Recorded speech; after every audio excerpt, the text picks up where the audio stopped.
Pemirsa, bencana longsor yang terjadi di Banjarnegara dan Cilacap ini tidak hanya kali ini saja menimbulkan banyaknya korban jiwa. Lantas apa yang menjadi penyebab dasar dari longsor mudah terjadi di dua lokasi tersebut hingga menimbulkan banyaknya korban jiwa? Kita akan membahasnya bersama dengan PLT Sekretaris Utama BMKG, Bapak Guswanto. Selamat pagi, Pak Guswanto. Ya, masih di mute Pak Guswanto. Suaranya boleh di-unmute dulu, Pak. Halo, suaranya boleh di-unmute, Pak. Nampaknya masih di-mute untuk audio dari Bapak.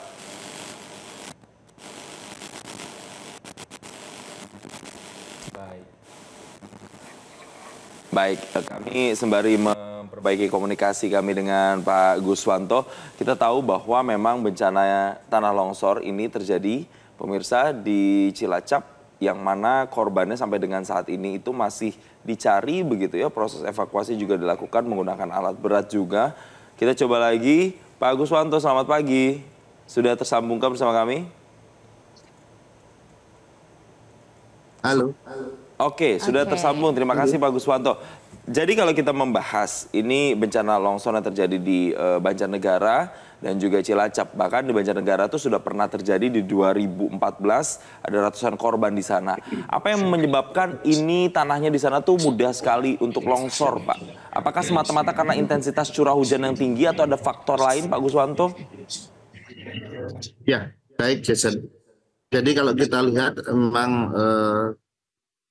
untuk di Banjarnegara ini kan kita lihat tanahnya memang perbukitan dan tanahnya itu masih labil dan mudah bergerak.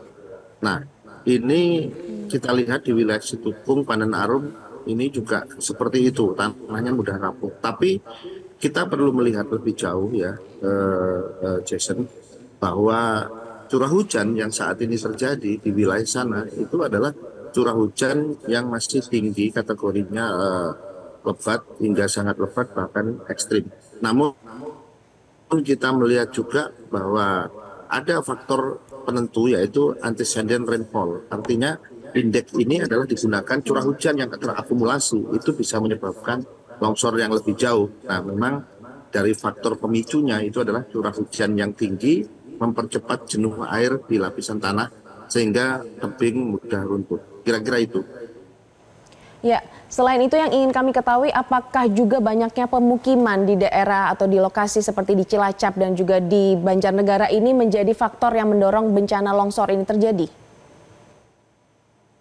Kalau kita lihat dari untuk pemukiman, di sana untuk perubahan lahan perlu kita lihat bahwa di sana masih cukup bagus, tapi memang ada sisi-sisi tertentu memang sudah mengalami perubahan. Karena kita lihat kan singkapan sudah mulai terbuka. Dari citra satelit juga akan terlihat bahwa beberapa tutupan lahan sudah mulai berkurang dan beralih ya. Barangkali saya juga melihat dari faktor yang lain, yaitu penggunaan lahan. Barangkali kita memerlukan dari penggunaan lahan yang ada, kita melihat bahwa curah hujan apakah ini bisa tertahan atau tidak dengan tipe vegetasinya ya. Apabila tidak tertahan oleh tipe vegetasinya, ini akan menjadi aliran permukaan yang cukup kencang. Jadi dari sisi curah hujannya seperti itu. Pak Guswanto melihat kejadian seperti ini sudah berulang, ada korban jiwa di sana. Apa sebenarnya rekomendasi yang mungkin bisa disampaikan kepada BMKG terhadap stakeholder terkait dalam hal ini misalnya pemerintah daerah di sana? Baik, yang bisa kami berikan dan rekomendasi ataupun peran BMKG dan Forkominda, yang pertama BMKG memberikan prediksi cuaca dan peringatan dini hujan lebat yang berpotensi memicu banjir atau longsor ya. Ini setiap hari kita berikan, bahkan ada update-nya tiap 3 jam sampai 6 jam. Ini bisa dilihat pada website nocasting.bmkg.go.id atau bisa juga dilihat pada info BMKG. Nah, dengan adanya sistem peringatan dini ini menjadi panduan awal untuk mitigasi sebelum, saat, dan sesudah bencana, termasuk edukasi untuk evakuasi mandiri. Jadi BMKG sudah memberikan prediksi cuaca dan peringatan dini hujan lebat. Kemudian untuk kita semua, Forkominda, Forum Koordinasi Pimpinan Daerah, dengan adanya informasi ini kami kan BMKG bekerja pada bagian hulu. sedangkan bagian media di tengah dan bagian hilir. Nah, untuk itu kami berharapkan bahwa ada sinergi kolaborasi antar lembaga untuk menindaklanjuti informasi yang kami berikan di bagian hulu tadi melalui dengan rapat koordinasi secara cepat bersama BPBD, TNI, Polri untuk mengambil langkah-langkah action dini, aksi dini. Dan inilah yang kita berikan. Jadi BMKG selalu melalui UPT-UPT yang di daerah, kami di Cilacap juga ada, di Jawa Tengah juga ada. Jadi kami selalu memberikan informasi peringatan dini yang dapat dijadikan acuan untuk melakukan koordinasi dan mitigasi selanjutnya. Oke, Pak Guswanto berbicara soal antisipasi. Dengan melakukan rekayasa cuaca ini kan butuh dana yang besar, tapi memang hanya bersifat sementara. Nah, kira-kira adakah solusi jangka panjang untuk mengantisipasi longsor ini tidak kembali terjadi? Baik, kalau kita melihat memang modifikasi cuaca itu kan tujuannya hanya mengurangi ekstremitas daripada intensitas hujan ataupun mengurangi intensitas daripada tingginya curah hujan yang terjadi, yaitu dengan mereduksi melalui hujan itu diturunkan di wilayah yang lain. Nah, kalau kita melihat antisipasi jangka panjangnya, yang pertama kita melihat bahwa kita kembalikan bagaimana reboisasi itu kita lakukan penghijauan kembali. Kita pilih vegetasi tanaman sebagai tutupan lahan agar ini tidak terjadi longsor susulan.